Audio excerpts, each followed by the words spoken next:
Part एक मध्ये बघितलं सर चोराड्याच्या मैदानावर आम्ही पोहोचलेलो. तर गेल्या गेल्या आपल्याला आपलं फॉलोअर गाठ पडलं. मग मादी पण फेऱ्यासने आलेली आणि नराला पण फेऱ्यासने घेऊन आलो. गडबडीच्या नादात पहिला राऊंड काही शूट करायचं झालंच नाही. मग तुषार भाऊन मी दुसऱ्या राऊंड साठी गेलो. कृष्णराजचा दुसऱ्या राऊंडचा फेरा बघितला. तेवढ्यात आपल्या मादीचा एक मोटरसायकल विजेता रुक्मिणीवर फेरा होता.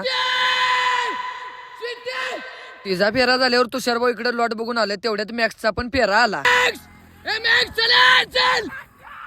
दोघांनी पण एकदम दचक्या बाज मध्ये दुसऱ्या राऊंडचं फेर काटा कीर मध्ये काढून टाकले. परत आपल्या मादीचा तिसरा राऊंड आला आणि तिसऱ्या राऊंडला पण मादी घासून नाही ठासून गेली.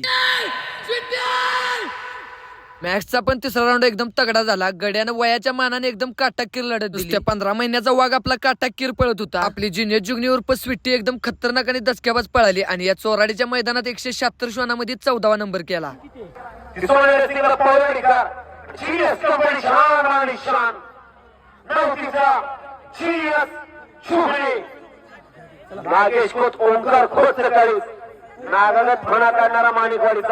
मग कार्यकर्त्यांनी बक्षीस पण घेतलं आणि फोटोशूट करून आम्ही डायरेक्ट आलो घरला.